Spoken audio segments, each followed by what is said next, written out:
Hai, kami ingin menjelaskan tentang materi seleksi karyawan pada mata pelajaran manajemen sumber daya manusia.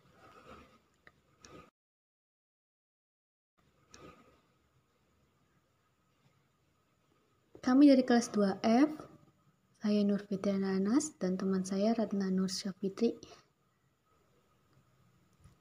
Karyawan adalah kekayaan atau aset utama dari setiap perusahaan. Peran karyawan sangat menentukan berhasil atau tidaknya perusahaan mencapai tujuannya. Apa sih definisi seleksi itu? Adalah suatu proses untuk memilih pelamar untuk dijadikan karyawan dan menempatkan mereka pada posisi yang dibutuhkan.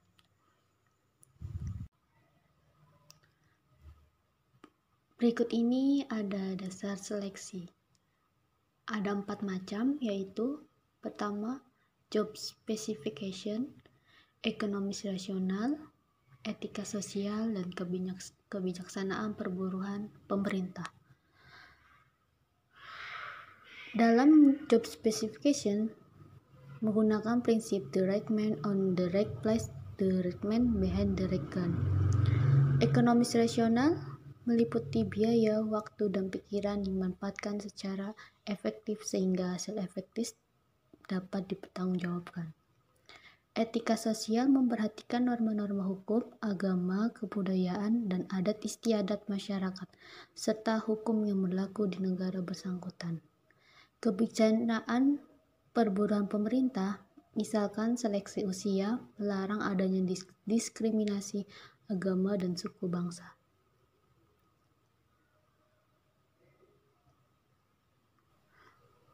Tujuan dari seleksi yaitu mendapatkan karyawan yang berkualitas dan potensial, mendapatkan karyawan yang jujur dan disiplin, mendapatkan karyawan yang terampil, mendapatkan karyawan yang memenuhi UAP, mendapatkan karyawan yang dinamis dan kreatif, mendapatkan karyawan yang bekerja mandiri, mengurangi tingkat absensi.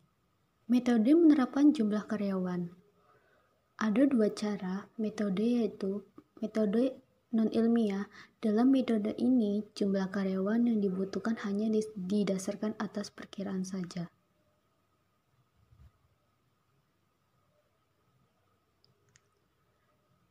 Kedua, metode ilmiah.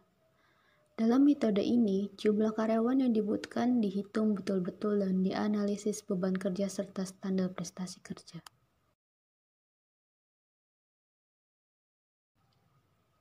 Gimana sih cara seleksinya? Yuk, mari simak. Yang pertama, metode kerja yang jelas, metode kerja sistematis, berorientasi pada prestasi kerja, berdasarkan job analisa, berdasarkan ilmu sosialnya, berorientasi pada kebutuhan karyawan. Kedua, langkah-langkah seleksi. Yang pertama, seleksi pada surat lamaran, pengisian belangko lamaran, pemeriksaan referensi, wawancara pendahuluan, dan tes penerimaan. Pada kendala-kendala seleksi, tolak ukur adalah kesulitan untuk menentukan standar tolak ukur yang akan digunakan mengukur kualifikasi selektif secara objektif. Penyeleksi, kendalanya adalah kesulitan mendapatkan penyeleksi yang benar-benar qualified, jujur, dan objektif penilaiannya. Pelamar, kendalanya adalah kesulitan untuk mendapatkan jawaban yang jujur dari pelamar.